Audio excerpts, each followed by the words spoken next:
26ನೇ ಸಾಲಿನ 3ನೇ ಶಿಕ್ಷಕರ ಒಂದು ಮೀಟಿಂಗ್ ನಿಮ್ಗೆಲ್ಲ ಸ್ವಾಗತವನ್ನು ಬಯಸ್ತಾ, ಈಗಾಗಲೇ ನಾವು ಫಸ್ಟ್ ರೌಂಡ್ ಟೆಸ್ಟ್ ಮುಗಿಸಿದ್ದೇವೆ. ಈಗ ಮಕ್ಕಳ ಒಂದು ಪ್ರಗತಿ ಬಗ್ಗೆ ಒಂದು ಕ್ಲಿಯರ್ ಪಿಕ್ಚರ್ ಈಗ ಸಿಕ್ಕಿದೆ.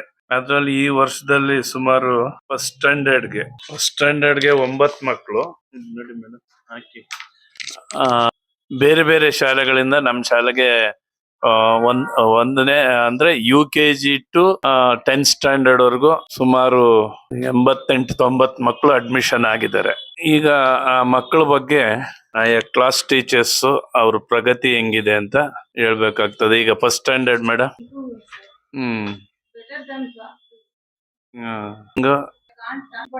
Hand writing is improved.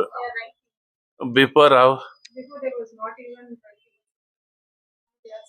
Right. reading they can't. How parents response? Parents are happy. In the meeting they were happy to and they only said that children have First B section.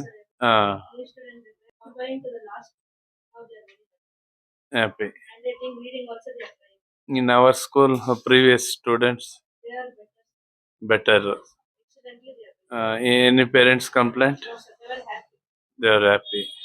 The second standard, madam. New students, previous our students. Third standard, madam. Parents' opinion. Third B section is over. A section improve. ಏನು problem ಇಲ್ಲ. Parents ಕಡೆಯಿಂದನೂ problem ಇಲ್ಲ. ಮತ್ತೆ 5th standard madam improve ಆಗ್ತಾ ಇದ್ದಾರೆ. Parents ಕಡೆಯಿಂದ ಏನು complaint ಇಲ್ಲ. B section madam 5th standard ಈಗಾಗಲೇ ನಾವು ಫಸ್ಟ್ ರೌಂಡ್ ಟೆಸ್ಟ್ ಮುಗಿಸಿರೋದ್ರಿಂದ ಕರೆಕ್ಟ್ ಪಿಕ್ಚರ್ ಈಗ ನಿಮ್ಗೆಲ್ಲ ಸಿಕ್ಕಿದೆ. 1 or 2 ಸ್ಟೂಡೆಂಟ್ಸ್ ಇದ್ದೇ ಇರ್ತಾರೆ. ಬಟ್ ಅವ್ರನ್ನ ನಾವು ಯಾವ ರೀತಿ ಟ್ರ್ಯಾಕ್ ತಗೋಬೇಕು ಅನ್ನೋದನ್ನ ಅಂದ್ರೆ ಎನ್ಕರೇಜ್ಮೆಂಟ್ ಕೊಡಿ. ಯಾವುದೇ ಕಾರಣಕ್ಕೂ ಅವ್ನ್ 0 ತಗೊಂಡ್ರು ಹೀರೋ ಮಾಡಿ. ಆ 0ನೇ ಹೀರೋ ಆಗೋದು. ಅದರಿಂದ ಅವನ ಒಂದು ವಯಸ್ಸಿಗೆ ನಾವೆಲ್ಲ ಇಳಿಬೇಕಾಗ್ತದೆ. ನಮ್ಮ ವಯಸ್ಸು ಲೆವೆಲ್ಗೆ ನಾವು ಮಾತಾಡಿದ್ರೆ ಆ ಮಕ್ಕಳು ನಮ್ಮ ಕಂಟ್ರೋಲ್ಗೆ ಸಿಗೋದಿಲ್ಲ.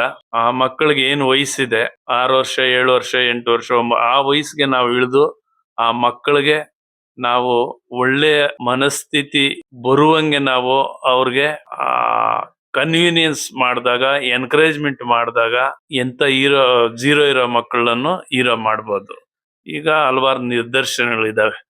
ಈಗ ಲಾಸ್ಟ್ ಇಯರ್ SSLC ಎಕ್ಸಾಮ್ ಅಲ್ಲಿ ಪಾಸೇ ಆಗ್ತಾ ಇರ್ಲಿಲ್ಲ ಅಂತ ಸ್ಟೂಡೆಂಟ್ ಇದ್ರು. ಬಟ್ ಟೀಚರ್ಸ್ ಪವರ್ ಮತ್ತೆ ನಾವು ಒಟ್ಟಾರೆ ಸೇರ್ಕೊಂಡು ಎಲ್ಲಾ ಸ್ಟೂಡೆಂಟ್ ಪಾಸ್ ಆಗಿ ಹೋದ್ರು.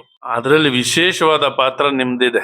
ನೀವು ಬೇಸಿಕ್ ಅವ್ರು ಕಳಿಸಿ ಬೇಸಿಕ್ ಸರಿಯಾದ ರೀತಿಯಲ್ಲಿ ನೀವು ಆ ಮಕ್ಕಳನ್ನ ಇಂಪ್ರೂವ್ಮೆಂಟ್ ಮಾಡಿಲ್ಲ ಅಂದ್ರೆ ಹೈಸ್ಕೂಲ್ ಅಲ್ಲಿ ಯಾವ ಟೀಚರ್ ಏನು ಮಾಡಕ್ ಆಗೋದಿಲ್ಲ. Very important first standard to 5th standard.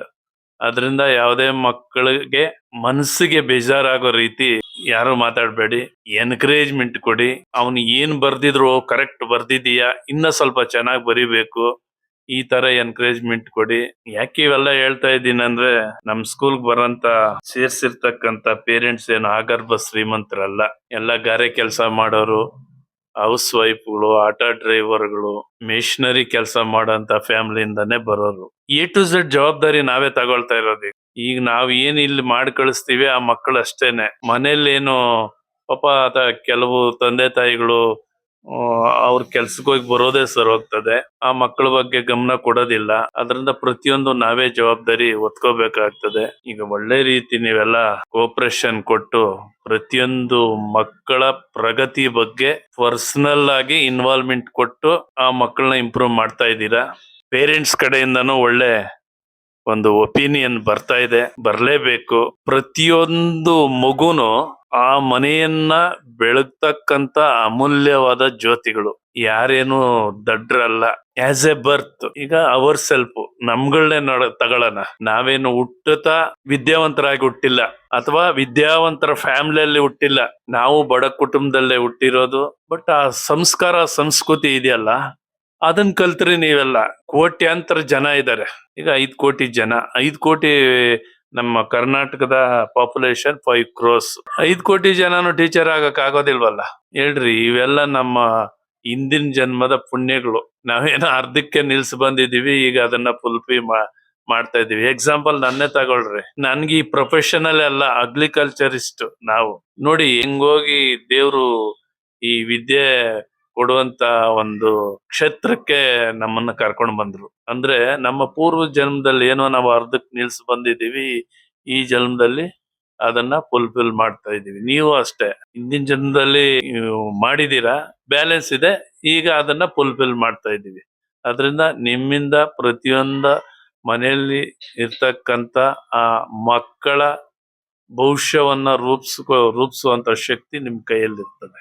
ಆ ಮಕ್ಕಳ ಆ ಕ್ರೂರ ಮನ್ಸಿಂದ ಈಚೆ ತೆಗಿಬೇಕಾಗ್ತದೆ. ನಾವು ಆ ಕ್ರೂರ ಮನ್ಸನ್ನ ಬೇರ್ಪಡಿಸಿ ಆ ಮುಗ್ಧ ಮನ್ಸಿನ ಕಡೆ ತಗೊಬಂದಾಗ ಆಟೋಮೆಟಿಕ್ ಆಗಿ ಆ ಮಕ್ಕಳು ತನ್ನ ಬೆಳವಣಿಗೆಯನ್ನು ಹಿಂತಿರುಗಿ ನೋಡೋದಿಲ್ಲ, ಮುಂದೆ ಹೋಗ್ತಾ ಇರ್ತಾರೆ. ಹಲವಾರು ನಿದರ್ಶನಗಳು ನಮ್ಮ 25 ವರ್ಷದ ಅನುಭವದಲ್ಲಿ ಅನೇಕ ಸ್ಟೂಡೆಂಟ್ಗಳನ್ನ ನೋಡಿದ್ದೇವೆ. ಈಗ ನಿಮ್ ಮುಂದೆನೆ ಕೂತಿದ್ದಾರೆ. ಈಗ ಸಲೀನಾ ನಮ್ ಸ್ಟೂಡೆಂಟ್, ಧನುಷ್ ನಮ್ ಸ್ಟೂಡೆಂಟ್, ಅವ್ರ ಅಣ್ಣ ನಮ್ ಸ್ಟೂಡೆಂಟ್. ಈಗ ನೋಡ್ರಿ ಜಿಮ್ ಮಾಸ್ಟರ್ ಅಂತೆ ಅವ್ರ ಅಣ್ಣ, ನಮ್ ಸ್ಕೂಲ್ ಸ್ಟೂಡೆಂಟ್. ಅದರಿಂದ ಒಳ್ಳೆ ಸಂಸ್ಕಾರ ಸಂಸ್ಕೃತಿ ನಾವು ಕೊಡ್ತಾ ಹೋದಾಗ ಆ ಮಗುನ ಸಮಾಜದಲ್ಲಿ ಒಂದು ಗುರ್ಸ್ಕೊಳ್ಳುವಂತ ವ್ಯಕ್ತಿಯಾಗಿ ಬೆಳವಣಿಗೆ ಆಗ್ತಾರೆ. ಈಗ ಬಹಳಷ್ಟು ನೋಡಿದ್ದೇವೆ ನಮ್ ಸ್ಟೂಡೆಂಟ್ಗಳನ್ನ. ನಾನೇ ಮರ್ತ್ ಬಿಟ್ಟಿರ್ತೀನಿ, ಸಾರ್ ನಮಸ್ಕಾರ ಸಾರ್, ನೀವು ನೋಡಿ ಸರ್, ನೀವು ಅವತ್ತು ಬೈದಿದ್ದಕ್ಕೆ ಹೊಡೆದಿ ನಮ್ಗ್ ಬುದ್ಧಿ ಕಲ್ಸಿದ್ದಕ್ಕೆ ಈಗ ನಾವು ಈ ಒಂದು ಹಂತಕ್ಕೆ ತಲುಪಿದೀವಿ. ಎಷ್ಟು ಜನ ಹುಡುಗ್ರು, ನಮ್ಗ್ ಖುಷಿ ಆಗ್ತದೆ. ಆ ಚಿಕ್ಕಪೇಟೆಯಲ್ಲಿ ಅವತ್ತು ಹೋಗ್ತಾ ಇದ್ದೀವಿ, ಮದುವೆ ಆಗಿ 3 ಮಕ್ಳಾಗಿದೆ ಆತನಿಗೆ. ಕಾಲ್ಗೆ ನಮಸ್ಕಾರ ಮಾಡ್ತಾನೆ, ಸಾರ್ ನಿಮ್ಮಿಂದ ಈ ಮಟ್ಟಕ್ಕೆ ಬಂದೆ ಅಂತ. ಇದು ಇಂಥ ಸಂಸ್ಕಾರ ಸಂಸ್ಕೃತಿ ಮಕ್ಕಳಿಗೆ ಕಲಿಸ್ಬೇಕಾಗ್ತದೆ. ಅದರಿಂದ ನೀವೆಲ್ಲ ಸಮಾಜಕ್ಕೆ ಒಂದು ಕಾಂಟ್ರಿಬ್ಯೂಷನ್ ಕೊಡುವಂತ ಒಂದು ಶಿಕ್ಷಕರು. ನಿಮ್ಮಿಂದಾನೇ ಬೆಳಿಬೇಕು. 1 or 2 ಇದ್ದೇ ಇರ್ತದೆ, ಬಟ್ ಅದನ್ನು ಟ್ರೈ ಮಾಡೋಣ. ದಡ್ಡ ಅಂತ ಇದ್ರೆ ಅವ್ನು ದಡ್ಡನೇ ಆಗ್ಬಿಡ್ತಾನೆ. ಎನ್ಕರೇಜ್ಮೆಂಟ್ ಕೊಟ್ಟು ಟ್ರೈ ಮಾಡೋಣ. ಇನ್ನ ಈ ರೀತಿನೇ ಮುಂದುವರ್ಸ್ಕೊಂಡು ಹೋಗಿ ನಮ್ಮ ಮೇಲೆ ಒಂದು ಭರವಸೆಯನ್ನಿಟ್ಟು ಈ ವರ್ಷಕ್ಕೆ ಏನೊಂದು ಸುಮಾರು 100 ಜನ ಮಕ್ಕಳನ್ನ UKG to 10th ಸ್ಟ್ಯಾಂಡರ್ಡ್ 100 ಜನ ಮಕ್ಕಳನ್ನ ಸೇರಿಸಿದ್ದಾರೆ. ಅವ್ರ ಭವಿಷ್ಯ ಉಜ್ವಲವಾಗುವ ರೀತಿ ನಾವು ನೀವೆಲ್ಲ ಸೇರಿ ಮಾಡೋಣ. ಇದೇ ರೀತಿ ಮುಂದುವರಲಿ. ಈಗ ಯಾವ ಸ್ಟೂಡೆಂಟ್ ಬಗ್ಗೆ ಏನಾದ್ರು ಪೇರೆಂಟ್ಸ್ ನಾವು ಕರೆದು ಹೇಳಂತದ್ದು ಏನಾದ್ರು ಇದ್ರೆ ಹೇಳೋಣ. ಇದೆಯಾ ಅಥವಾ ನೀವೇ ಮ್ಯಾನೇಜ್ ಮಾಡ್ಕೊಳ್ತೀರಾ, ಮಾಡಿದೀರಾ? Standard student, old student.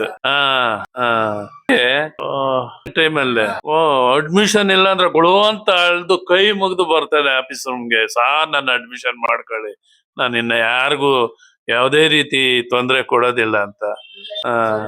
ನೋಡೋಣ, ಅವ್ರ ಪೇರೆಂಟ್ಸ್ ಕರೆದು ಹೇಳೋಣ. ಆಮೇಲೆ ಮೇಡಮ್ ಇನ್ಯಾರು ಇಲ್ಲ.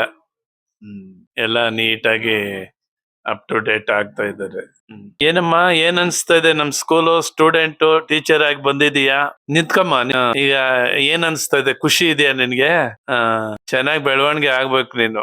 ಏನಮ್ಮ, ಪೇಶನ್ಸ್ ಇರ್ಲಿ, ತಾಳ್ಮೆ ಇತ್ತಂದ್ರೆ ಆಸ್ ಎ ಟೀಚರ್. ತಾಳ್ಮೆ ಕಳ್ಕೊಂಡ್ರೆ ಟೀಚರ್ ಅಲ್ಲ. ಮಕ್ಕಳು ನಮ್ಗೆ ಕಾಟ ಕೊಡಕ್ಕೆ ಇರೋದು, ಬಟ್ ಅವ್ರನ್ನ ತಿದ್ದಿ ಬುದ್ಧಿ ಹೇಳಿ ಮೇಲ್ ತಗೊಂಡ್ ಹೋಗ್ತಿವಲ್ಲ, ಅದೇ ಗ್ರೇಟ್. ಚೆನ್ನಾಗಿ ಬೆಳವಣಿಗೆ ಆಗೋ. ನಿನ್ಗೆ ಏನಾದ್ರು ಕನ್ಫ್ಯೂಸ್ ಇದ್ರೆ ಸೀನಿಯರ್ಸ್ ಟೀಚರ್ಸ್ ಇದಾರೆ, ಕೇಳು, ನೀಟಾಗಿ ನಿಮ್ಗೆ ಎಕ್ಸ್ಪ್ಲೇನ್ ಮಾಡ್ತಾರೆ. ಅದೇ ರೀತಿ ಮಾಡ್ಕೊಂಡು ಹೋಗು. ಈಗ ಏನು ತೊಂದರೆ ಇಲ್ಲ ತಾನೆ?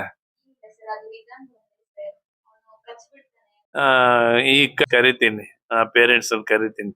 ಅವನ ಒಬ್ಬ ಬಿಟ್ರೆ ಏನು ಇಲ್ಲ. ಮೇಡಮ್, ಇಂಗ್ಲಿಷ್ ಫಸ್ಟ್ ಸ್ಟ್ಯಾಂಡರ್ಡ್ ಯಾರು ತಗೊಳ್ಳೋದು? ಹೇಳಿ ಮೇಡಮ್, ಏನಾದ್ರು ಪ್ರಾಬ್ಲಮ್ ಇದೆಯಾ? ಕಮ್ಯುನಿಕೇಶನ್, ರೀಡಿಂಗ್, ರೈಟಿಂಗ್ ಎಲ್ಲ ಫಾಲೋ ಅಪ್ ಮಾಡ್ತಾ ಇದಾರಾ? ಇರ್ಲಿ. ಈಗ ಫಸ್ಟ್ ಸ್ಟ್ಯಾಂಡರ್ಡ್ ಇಂದ 10th ಸ್ಟ್ಯಾಂಡರ್ಡ್ ನಮ್ಗಿನ್ನ 10 ವರ್ಷ. ಕೂತ್ಕಮ್ಮ, ಇನ್ನ 10 ವರ್ಷ ಟೈಮ್ ಇದೆ. 10 ವರ್ಷದಲ್ಲಿ 10% ಆದ್ರೂ ನಾವು ತಗೊಂಡ್ ಹೋಗ್ಬಿಡ್ಬೋದು. ತಗೊಂಡ್ ಹೋಗೋಣ. ನಿಮ್ your section madam, all are good. Second standard madam English, no problem. 3rd standard madam ಒಂಚೂರು ಅದೇ ಹೊಸ ಮಕ್ಕಳು ಸ್ವಲ್ಪ ನಮ್ ಸ್ಕೂಲ್ಗೂ ಸೆಟ್ ಆಗ್ಬೇಕು. ಮತ್ತೆ ಹಿಂದೆ ಹೆಂಗಿದೆ ಗೊತ್ತಿಲ್ಲ, ಈಗ ಎಲ್ಲಾ ರೀತಿ ಅವರು ಹೊಂದ್ಕೋಬೇಕಾಗ್ತದೆ. ಅದರಿಂದ ಸ್ವಲ್ಪ ಬಟ್ ಪರವಾಗಿಲ್ಲ ತಾನೆ? ಜಾಸ್ತಿ ಟೆನ್ಷನ್ ಕೊಡೋದು ಬೇಡ ನೀವು.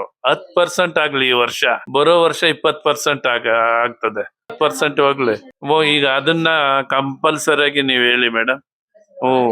ಮಿಸ್ಟೇಕ್ ಆದ್ರೂ no problem, make it correct it. ಇಂಗ್ಲೀಷಲ್ಲೇ ಮಾತಾಡ್ಲಿ, ಕನ್ನಡ ಪೀರಿಯಡ್ ಅಲ್ಲಿ ಕನ್ನಡ ಮಾತಾಡ್ಲಿ. But must and should instruction ಕೊಡಿ ನೀವು. ಪರ್ಫೆಕ್ಟ್ ಕಮ್ಯುನಿಕೇಶನ್ ಬಂದ್ಬಿಟ್ರೆ ಅವ್ರು ಎಲ್ಲೋದ್ರು ಕೆಲ್ಸಕ್ಕೆ ಹೋದ್ರು ಅವ್ರ ಜೀವನ ಅವರು ಮಾಡ್ಕೊಂಡು ಹೋಗ್ತಾರೆ ಮೇಡಮ್. ಕನ್ನಡ ಮೇಡಮ್ ಯಾರ್ದೇನು ಪ್ರಾಬ್ಲಮ್ ಇಲ್ಲ. ಮಿಕ್ಕಿದ EVS ಮೇನ್ ಸಬ್ಜೆಕ್ಟ್ ಕರೆಕ್ಟ್ ಇತ್ತಂದ್ರೆ ಇನ್ನೆಲ್ಲ ಸಬ್ಜೆಕ್ಟ್ ಹೋಗ್ತಾ ಇರ್ತದೆ. ಸಲಿನಾ ಯುವರ್ ಕ್ಲಾಸ್ ನೋಡ್ರಿ, ನಮ್ ಸ್ಟೂಡೆಂಟ್ ನಮ್ ಸ್ಕೂಲ್ಗೆ ಟೀಚರ್.